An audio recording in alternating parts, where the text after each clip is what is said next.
ci fukk ci ay mbootaay ñenn ñi di woowe seen bopp waa société civile ñeneen ñi ne dañu bokk ci ay organisation syndicale yi xeex lépp lu jëm ci àq ak yelleefu liggéeykat yi ñu nemmeeku ci benn organisation bu ñu naan pacte muy plateforme des acteurs de la société civile pour la transparence des élections PFANE di plateforme des acteurs non étatiques FSS muy Forum social sénégalais et GRADEC du groupe de recherche et d'appui conseil pour la démocratie participative et à la bonne gouvernance Indagraf Sahel Lex-Africa CNTS muy confédération nationale des travailleurs du Sénégal CNTS/FC confédération nationale des travailleurs du Sénégal force du changement muy beneen it bànqaas bu CNTS CSA muy confédération des syndicats autonomes UNSAS di union nationale des syndicats autonomes du Sénégal bànqaas yi muy des membres qui se réclament de la société civile ak ñenn ñi ne dañuy liggéeyal ñi nga xam ni wala boog di xeex ngir àq ak yelleefu liggéeykat yi ñoo génnee ab bataaxal dippee ko appel au respect de l'état de droit à la préservation de la stabilité républicaine et de la paix civile di woote ngir lépp loo xam ni état la goo xam ni dafay dox ci lépp loo xam ni yoon a ko tëgg ak lépp lu jëm ci dalal réew mi ak jàmmi réew mi ñu ne dañoo bind bataaxal jagleel ko mbir moomu ñun nag du ñu yam ci compte rendu par rapport à notre ligne éditoriale ay nit du ñu bind ab mbir rek ñu ñëw def compte rendu nii la demee mais dañuy analyser nañ texte boo xamante ni nii mi ngi toll ci 3 pages lañ ci njëkk a jàpp et moom la ñuy topp étape par étape mooy dafa am benn point boo xam ne dafa nduru manipulation des faits demee nii nga ñëw tëggee ko neneen parce que il faut que les Sénégalais comprennent que cette démarche dafay inscrire dans une dynamique ay force ne dañoo dajaloo tëgg benn scénario ou bien benn narratif bëgg ko jaay au niveau national bëgg ko jaay au niveau international pour que d'autres pays ou bien des organisations internationales jàpp ni dafa am une crise institutionnelle boo xamante ni jamono ji may wax ak yéen ci làmmiñ képp la yam donc di ma jàpp dafa am benn une manière de manipuler l'histoire et dinañ ci dikk mu am un deuxième point muy une manière de faire semblant maanaam dëgg gaa ngi nii waaye yow da ngay nekk di signaler gauche jàdd droite mu amaat beneen pàcc bi ñu nemmeeku ci mbir mooy prise de position en réalité boo gisee organisation yi te nañu leen tëggee da ngay jàpp ni kat ñii c'est des organisations neutres faruñu fenn libres et indépendantes mais dans le fond da ngay gis ni dafa am làq doom dóor doom et dañuy ñëw ci le contenu c'est-à-dire que le document étape par étape dañu ñëw d'abord li ñu décrire la situation ñu ne le Sénégal traverse depuis plusieurs semaines une séquence politique et institutionnelle d'une gravité exceptionnelle gis nañ ne ayubés yi ñu génn dëkk bi mi ngi jànkoonteel benn séquence politique ab melokaan goo xamante ni ci wàllu politique boo xam ni jéggi na dayo fu ko waay natt weesu na ko muy lan ñu ne à la suite du limogeage du premier ministre de son élection à la présidence de l'Assemblée nationale puis des divergences apparu entre la majorité parlementaire et le président de la République relativement à la formation du nouveau gouvernement damay taxaw ci parti bi muy fi ma surligné jaune ñu ne mbir ya nag la ko waral mooy diggante bi ñu dàqee l'ancien premier ministre muy Ousmane Sonko diggante bi ñu ko falee def ko président de l'Assemblée nationale mbii jóg mbaaloo am na entre majorité parlementaire bi maanaam groupe parlementaire bu PASTEF ak le président de la République ci formation gouvernement bi di fàttali texte bi ñoom ñu ngi ko publier démb le 10 juin lañ ko publier ba démb 10 juin y a pas de problème la formation du gouvernement loolu étape la boo xam ni weesu nañ ko président tànn na premier ministre am sans consulter la majorité parlementaire na ñoom ils ont pris acte gis nañ ni président def na la muy def te donte ñooy majorité waaye nangul nañ ko la mu tànn ab premier ministre sans consulter leen président dem di woo ay nit ngir tabale ñu ne ñoom bokkuñ ci en tant que formation politique waaye malgré loolu lépp président def génnee leen ci en tant que majorité du ñu def motion de censure du ñu daaneel gouvernement président no dox di wëyal mbiram ak ñamu composé ce gouvernement bàyyi la ñu dérouler ana problème bi donc ma ne il y a tentative de manipuler mais dafa am beneen partie boo xamante ne nii et pourquoi mu attirer suñu attention parce que Pape Samba dafa am lu mu ci junjoon ay fan ci ginnaaw dañu ñëw dolli ci parti bi muy parti bi ma surligné en rouge ñu ne notre pays semble être entré dans une phase de forte turbulence institutionnelle marquée par le déplacement du centre de gravité de la confrontation politique vers l'Assemblée nationale ñu ne suñu dëkk bi nag mi ngi dugg nag ci ab mbir moo xamante ni nii ay yëngu-yëngu mun naa am ci bànqaas yi ngànk la nga xam ne mooy état bu Sénégal lu ko waral nag mooy daañu jël lépp loo xam ne nag ay bii coog mbaaloo la ci wàllu politique déplacer problème ba yóbbu ko assemblée nationale maanaam cib tënk la ñu bëgg expliquer fii mooy donte loolu weesu na waaye nañu xaar ni crise ba ñuy wax sax muy crise institutionnelle ca assemblée nationale la nar a dem foofu tamit y a une tentative de manipuler certes y a divergence mais divergence yi lan la parce que dafa am lu ci Pape Samba su ñu ñëwoon ay semaines ci ginnaaw chaque jour ma ñëw ci parce que depuis bi ko Pape Samba waxee ñun ñu ngi koy topp maanaam une manière ëllëg bu ñu yóbbee ay mbir ca assemblée nationale te dëppoowul ak bëgg-bëggu askan wi ña yor majorité te askan wi tànn leen na leen caytul leen ñu les actions du gouvernement bu assemblée bañee ne lii du intérêt askan wi ñu ne crise institutionnelle li exactement léegi lan la ñuy woowee crise institutionnelle effectivement actuellement y a divergence entre la majorité parlementaire ñetti assemblée nationale muy la majorité parlementaire muy le groupe parlementaire PASTEF ak le président de la République am na divergence mais divergence yi ci lan la il faut être clair PASTEF à travers seen comité bi ñu woowee COMEX muy comité exécutif dañu génnee benn bataaxal bésu le 26 mai 2026 ñaar fukki fan ak juróom benn ci weeru mai atum 2026 lan la ñu wax ci seen communiqué boobu dañ ne yenn ci li nga xamante ni nii ay mbir la yoo xam ni teg nañ ko sur la table te jàpp nañ ne ëllëg moo war a indi ay mbiicoog mbaaloo mooy président de la république bi ñu fal te Pastef porté woon ko tabb ko mu resté fidèle au programme bi ñu leen fale muy coalition Diomaye 2024 Diomaye président te mu nekkoon Sonko président ñu changé ko def ko coalition Diomaye président ginnaaw bi Sonko mënu leen nekk candidat programme boobu ñu ne na ci président sax ñëpp gis nañ ne nag programme bi président jël na beneen orientation est-ce que jur na mbiicoog mbaaloo ci dëkk bi déedéet dañ ne ñoom rocceeku nañ ci comme que président génn na ci la nga xamante ni mooy parti ba ñoom la ñu bëgg ñoom raxasu nañ ci ba set ci wecc moom na xool na muy tojee bopp jana xam kon problème amul mu amaat beneen point muy la clarification des perspectives dans la gestion de la dette pas seulement dette seulement mais la dette souveraine dafa am une différence entre la dette képp yam ci ak la dette souveraine Sénégal depuis bi ñu defee le plan de redressement dafa am une manière bu ñuy lebee ñun manière bi ñuy lebee mooy nekkul ay bànqaas ya nekk bitim réew ñoo ñuy lebal liñ naan ku la abali gët moo lay wan fooy xool lebal naa la waaye say financement lii la da nga bëgg a industrialiser dëkk ñu ne déedéet bul industrialiser investir ko feneen loolu dette la waaye c'est pas une dette souveraine la dette souveraine mooy plan de redressement bi ñu naal depuis lu ëpp ñaari at di ko doxal Sénégal mooy dem lever ay fonds def appel public à l'épargne nit ñi cotiser ñu jël suñuy milliards ne santé mooy suñu priorité yoon mooy suñu priorité bu ñu bayee au lieu que ñu koy jël di ko yóbbu bitim réew nañu créer des pôles économiques yi nga xamante ni dañuy industrialiser notre économie avec des champions qui vont porter l'économie sénégalaise muy une économie endogène parce que tey économie Sénégal ci ni mu tëggoo jamono ji le PIB muy li ñuy produire au niveau de l'intérieur Sénégal richesse bi lu ci bari bitim réew la ay géants ñoo ko porté yu jógee bitim réew bénéfice bi maanaam dañ koy jël delloo ko seeni réew loolu c'est une autonomie portée par des multinationales ñu ne dañuy dem vers une économie endogène boo xam ne l'économie réew maa koy porter et ça passe par l'industrialisation ça passe par des priorités la santé nit ñuy wér yu dem beeg dikk bi avec des pôles économiques pour créer une décentralisation dëkk yépp gis ci seen bopp lii mooy la dette souveraine ci la ñu nekk depuis ñaari at premier ministre nee na laaj na ci le président ne ko suba ak yàlla la dara wóoruñu ci l'Assemblée nationale lii mooy divergence yi une partie de la société civile et des syndicats des travailleurs veulent nous faire croire que ëllëg bu président yóbbee Assemblée nationale une dette boo xam ni c'est pas une dette souveraine ñu ne déedéet lii duñ ko nangu parce que àndul ak la nga xamante nii mooy intérêt askan wi ñu ne yaa crise institutionnelle tappale ñu ñëwaat ne beneen blocage yi ou bien point yi ñu soulevé woon muy le blocage des mesures de hausse du coût de la vie premier ministre moo waxoon ni toog na diir ñu proposé ko ministre des finances ne ko faw ñu yokk dund bi mu ne ko dund bi bu ñu ko yokk lu tax duñ ko yokk mooy la ñuy subventionné ngir askan wi dund bi mën a wàññeeku askan wi ñoo koy cotiser nit day fayeeku salaire ñu dagg ci salaire am dem déposer ko service des impôts nit dafay créer entreprise def du bénéfice ñu dagg ko déposer ko nit dafay dem supermarché jënd ay produits ñu dagg ko TVA 18% yóbbu ko ci état donc la ñuy subventionné askan wi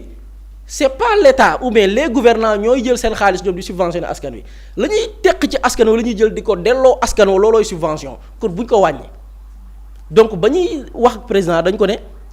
ci dund bi est-ce que da ngeen koy jël yan sénégalais yu lu 10 a 10 président ne ko jamono jii dinañ jéem a supporter mbir yi waaye ëllëgu yàlla la dara wóoru.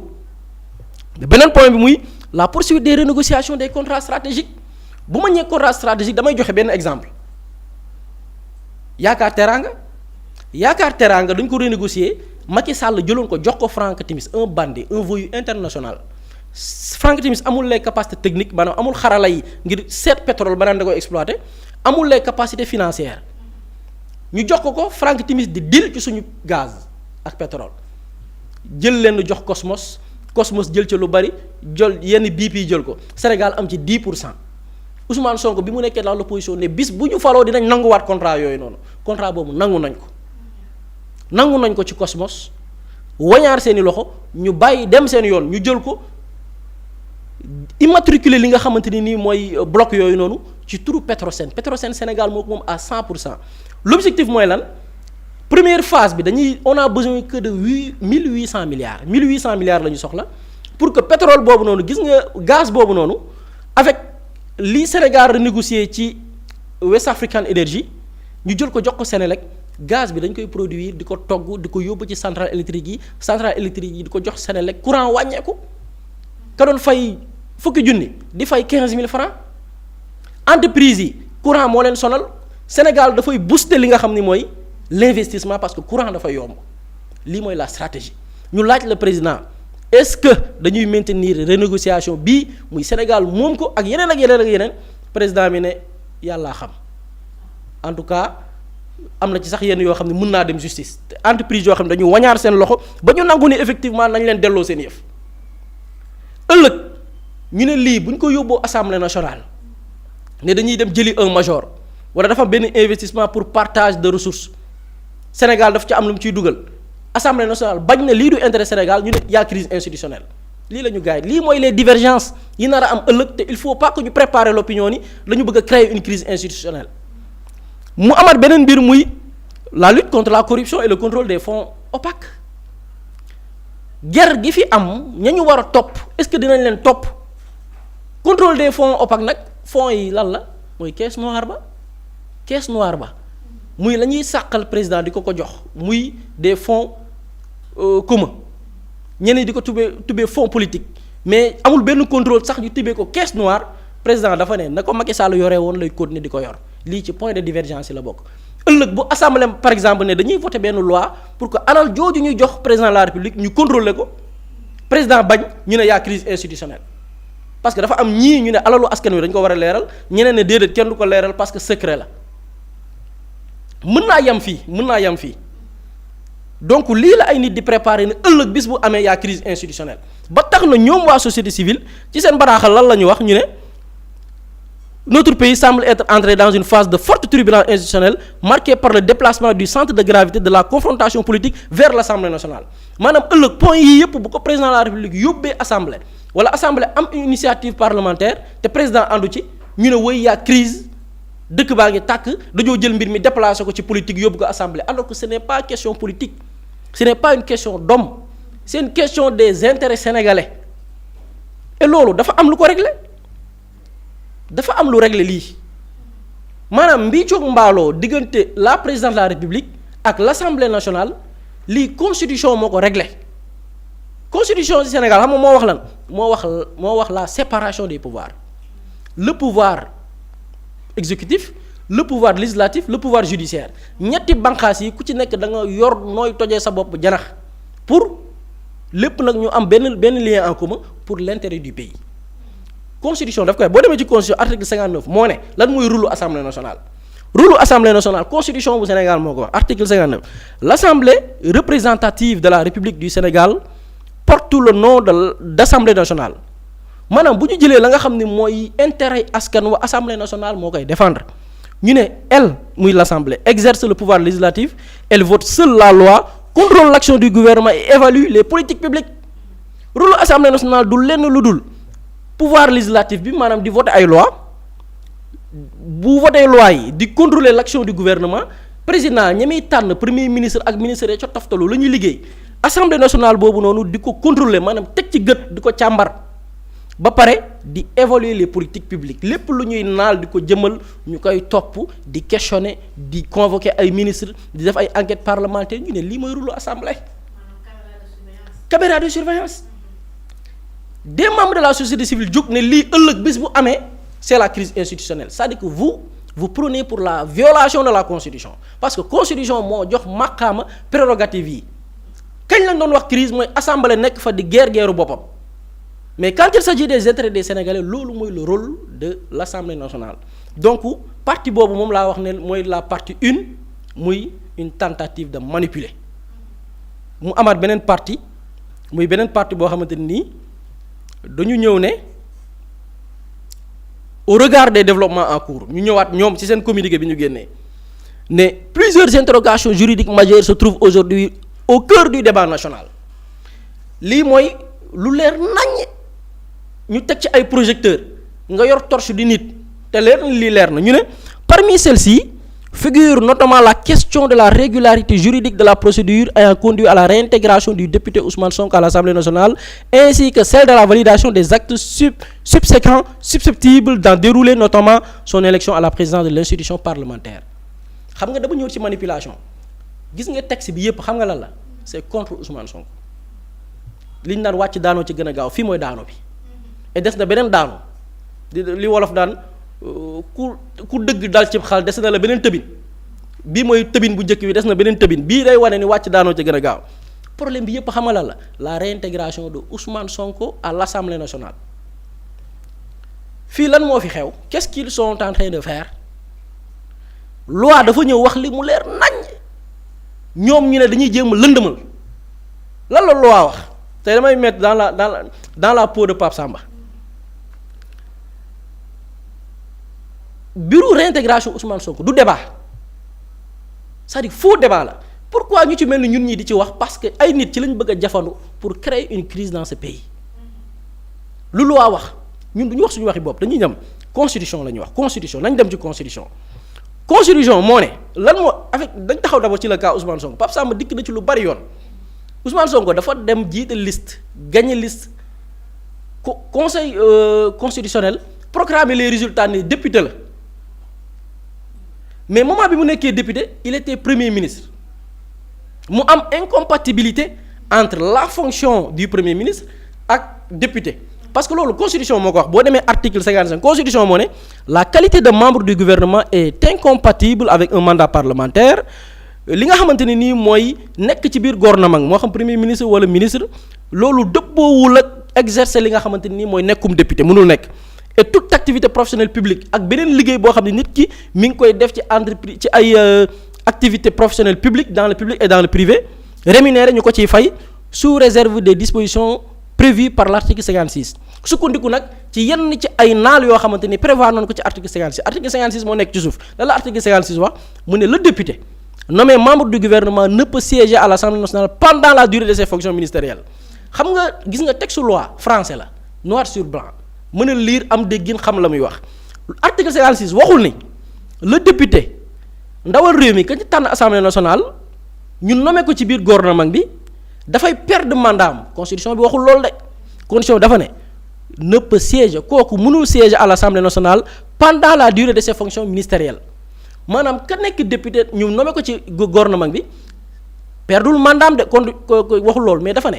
bu dee nii dafay wëy di nekk membre du gouvernement loolu du dëppook la nga xamante ni nii mooy liggéeyam ba nga xamante ni nii assemblée daf ko laaj du dëppoo mais constitution dafa ne ci naka léegi loolu naka lañ koy régler est-ce que constitution da koo régler constitution dafa ñëw mooy partie bi ma surligné jaune partie boobu moo ne lañ koy appliquer nag les modalités d'application loolu nañ koy régler du présent article muy article 56 bi sont fixés par une loi organique maanaam lii pour régler lii ab loi organique moo koy régler léegi lan mooy loi organique bi loi yi dafa am loi yi dañoo marié wu dañoo lëkkaloo nañu dem lan mooy loi organique bi ban loi organique la mooy la loi organique numéro 2025-11 du 18 août 2025 avec la commission de la régie portant règlement intérieur de l'Assemblée nationale lii mooy la loi organique bi constitution bi di wax mooy loi organique bii ngeen di seen portant règlement intérieur de l'Assemblée nationale constitution bi bu nee loi organique lii lay wax léegi lii lan la wax ci le cas de Ousmane Sonko dafa ne le député nommé maanaam Ousmane Sonko bi ñu koy tabb mën nañ jël misaal membre du gouvernement ne peut siéger à l'Assemblée nationale pendant la durée de ses fonctions maanaam dafa ñëw reprendre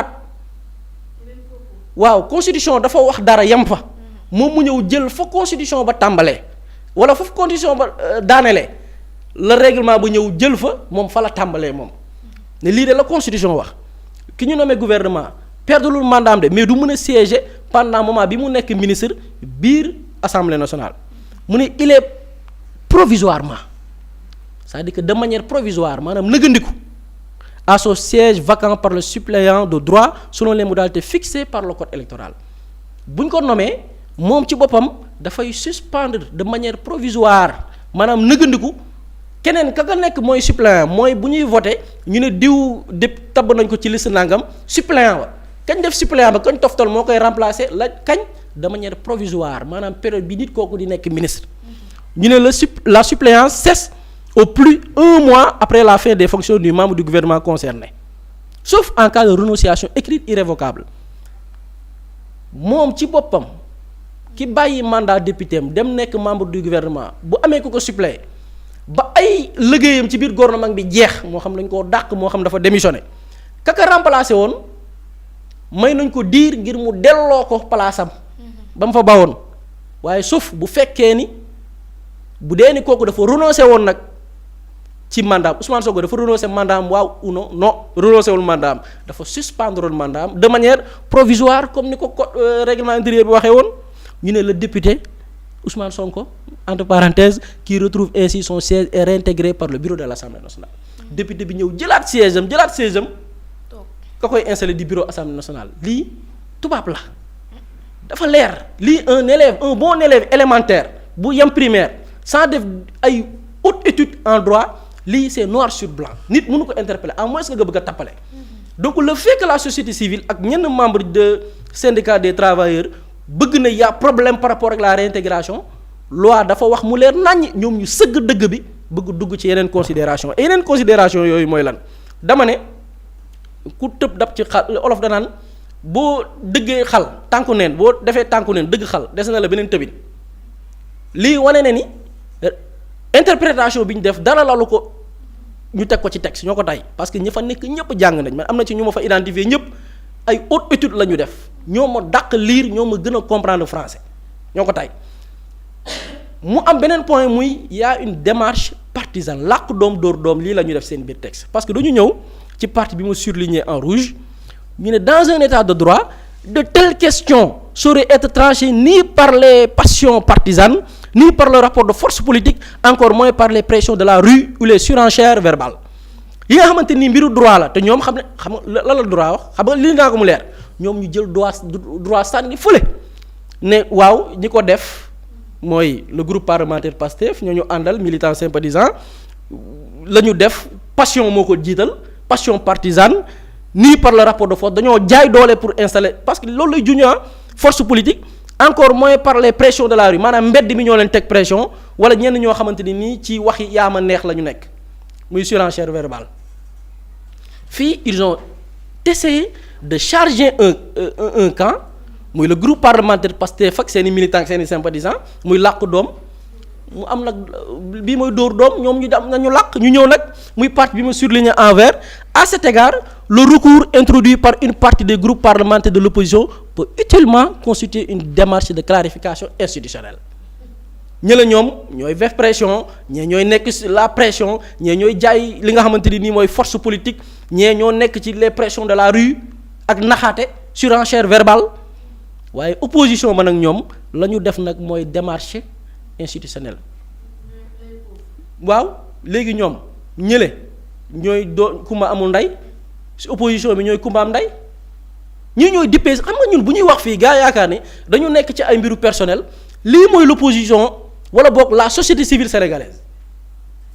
làqu doom dóor doom lan lañ ci dolli dama ne ku tëb dal ci xal dese na la beneen tëbin bi mooy le texte de manière générale ils sont contre la réintégration d'un homme boo xam ne ñoom seen yoon nekku ci ay waa société civile la ñuy mbubboo ak liggéeyal teewal fi liggéeykat yi ñu ñëw nag li naan wax wàcc daanoo ca gën a gaaw fii nag moom dañoo daanu kaar ñu ne une telle démarche maanaam la réintégration de Sonko xam nga lii nga waxoon ko ca njëlbeen moo gën mais tappale baaxul ñu ne une telle démarche ne saurait être interprétée comme un recul politique, une entrave au fonctionnement démocratique des institutions. Le fait que ñu installé Ousmane Sonko selon ni ko constitution waxee selon ni ko la loi organique bi constitution bi di faire référence muy le règlement la loi sur le règlement intérieur li nga xam ne loi moo ko wax ñu ne loolu lépp nag recul démocratique la lii dafay entraver banqaas yi nga xam ne moo ngànk réew mi na muy doxee te la ñu def lépp ñu teg ko ci constitution li ma fi wax lépp ay texte laa la wax ñu ne dafay salfaañe banqaas yi nga xam ne moo ngànk réew mi ñu ñëw daanale ko ne fii nag mooy yéen xam nga lii xeex la ay nit ñoo dajaloo pour xeex une personne léegi nag ñu ne mu am benn parti bu ñu naan population bi yéen maandu leen seen yoon bu mu ci nekk ñu ñëw ne nous appelons également l'ensemble des responsables politiques des députés des militants des acteurs d'opinion et des citoyens à s'abstenir de toute logique de confrontation yéen ñi nga xam ne yéen ay responsables politiques yi ak députés militants yi citoyens sénégalais ñi am kàddu ci penc mi maandu leen ci lépp loo xamante nii dafay jëm ci mbiru logique confrontation oui y a confrontation mais confrontation des idées lii askan wi du ci mandu journalistes yi duñ ci mandu les leaders d'opinion duñ ci mandu que dëgg ñor doo ci mandu ñu ne de toute parole excessive loolu kenn du ko nangu de toute tentative duñ nangu parole excessive mais parole tappale nit ñi duñ ko nangu tamit de toute tentative de délégitimation des institutions de la République ou de toute forme de pression sur les juridictions ñu ne woy nañu moytu lépp loo xam ni dafay gàkkal xar kanamu banqaas yi ngànk république bi waaye tamit bépp pression sur les juridictions Sénégal dafa am nañu ko tëralee donte y a les juridictions y a les pouvoirs exécutifs législatifs judiciaires mais dafa am lu koo xam ne moom mooy yor tous les pouvoirs muy le président de la République gardien de la Constitution le père de la nation mën nañu ko tuddee noonu son excellence président Bassirou Diomaye Faye lii ñuy wax naan pression sur les juridictions kenn defu pression de mais nit ñi droit la ñuy wax le président de la République am na lu mu ci waxoon nañ ko teewlu dellu siwaat ci plateau bi. léegi nag il appartiendra aux Sénégalais de mettre la pression qu'il faut sur la justice pour que mu def liggéeyam le temps de la justice n'est pas le temps politique mais ça doit être le temps du peuple au nom duquel cette justice-là elle est rendue. donc une part de la société civile yi wax naan peuple bi nañ ci maandu bu ñu mettre la pression. Le chef suprême des armées son excellence président Bassirou Diomaye Diakhar Faye le gardien de la constitution moo ne askan wi dafa war a mettre pression sur les juridictions mettre pression bi nag du xas du saaga du calomnier mais wax dëgg wax la constitution wax parce que dañ ne la justice est rendue au nom du peuple boobu nag moom la ñu war a rendre justice am na droit joxe xalaatam teg gëtëm ca la nga xam ne ñu ngi koy doxali ci nit ñi démarche boobu la ñu nekk donc tappale yi ñu nekkee naan nañu maandu absteniru nit ñi duñ ci maandu parce que lu ñu bëgg a jëbal mooy créer une fausse crise les marchands de la crise créer une fausse crise pour des ou bien un agenda bien clair et loolu les Sénégalais duñ ko nangu donc leeral yu ndaw yooyu la ñu bëggoon indi par rapport ak sa communiqué bi nga xam ne une partie de la société civile jibal nañ ko démb te lu bari wéeru ci loo xamante ni teguñu ko fenn. jërëjëf Boury am na solo Pape Samba société civile bi ñoom bëgg nañ coûte que crise am ci biir Sénégal te Sénégalais yi sax bëgguñu crise ndax même njiitu réew mi ak kii di président Assemblée nationale à chaque fois dañ leen dégg ñu naan crise amul dara amul lu du jàmm. En fait, il faut que les Sénégalais soient très attentifs. ci li ñu leen di